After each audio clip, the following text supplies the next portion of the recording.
And I want you to think about that for a second, because he was probably the last premier who actually understood that the BC economy was a natural resource, rural-based economy. It was not urban. It was not technology and movies, right, as it's understood today. It was a natural resource-based economy that was housed in rural British Columbia. And W.A.C. Bennett, I would argue, is the last premier to understand that.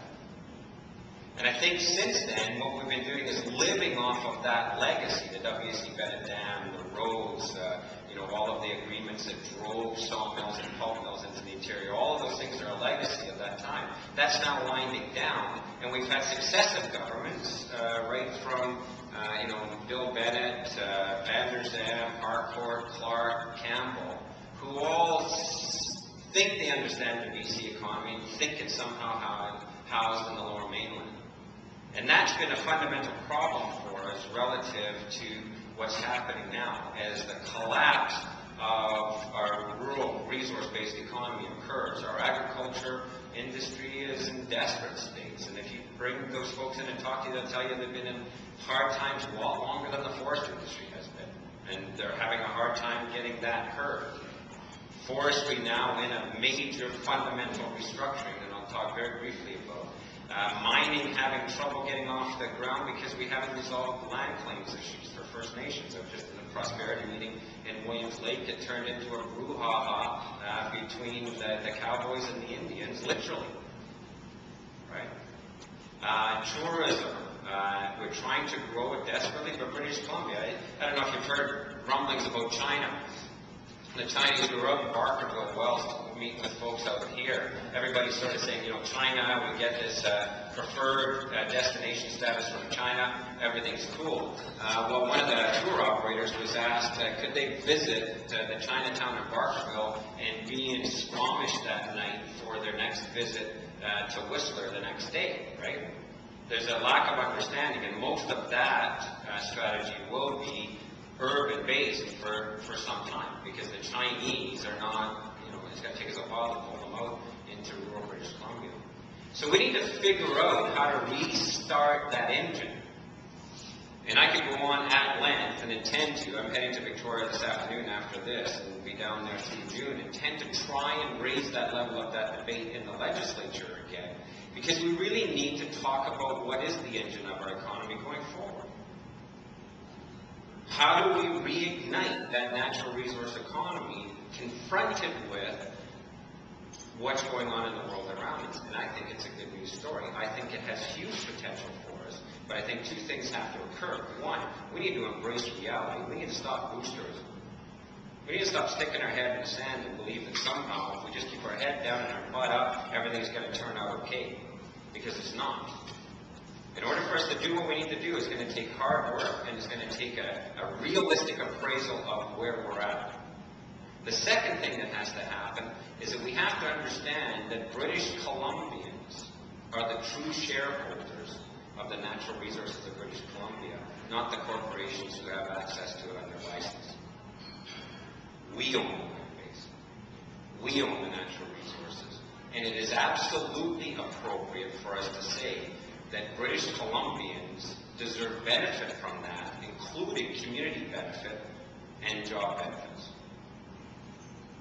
If we don't put those two premises on the ground, we're in serious trouble, because what you will see happening, and it's happening already, you will see Chinese buyers of our natural resources. Now, this is fundamentally different than anything before, because this is another national government purchasing our natural resources for their benefit. You will see Chinese and Mexican workers working those enterprises, whether they be coal mines or pulp mills or whatever the case may be. That's the path that we're on. If we don't have a fundamental step back and say the resources are ours. And I can talk at length about what I believe is an alternate future for the BC forest industry. And Martin's here, and you know that we've had a dispute with West Fraser about competing visions of that. But let's have the debate about the competing visions based on grounded reality. Paul and I were just talking about, the future of our actual forests. We don't even have a decent data set to answer the question of what is the future. How did that happen? Right? If mining is in our future, how do we resolve land claims issues to make sure that that does happen?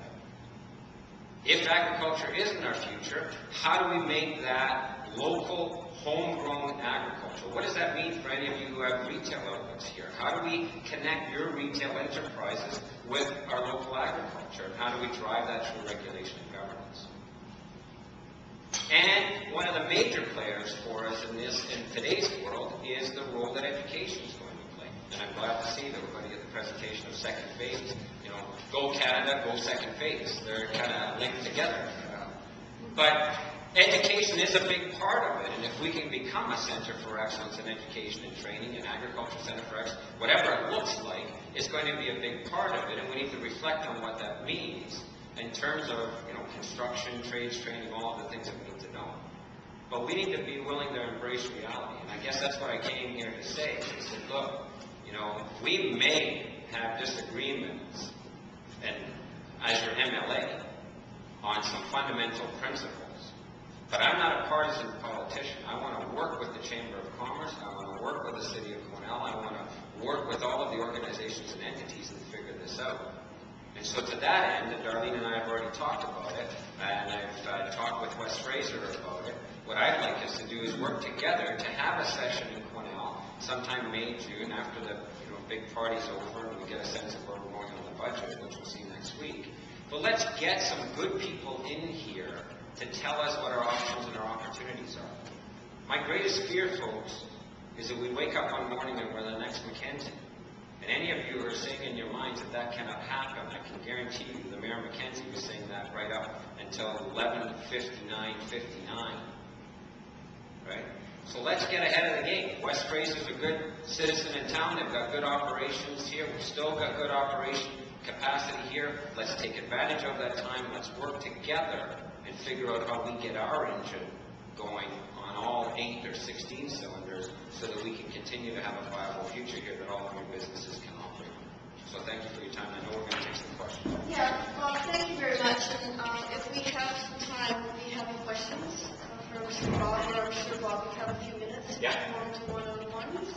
And thank you for coming in and speaking to us. Anybody that in politics, as far as I'm concerned, is giving back so much back to the community and the city and the province. So thank you for your commitment.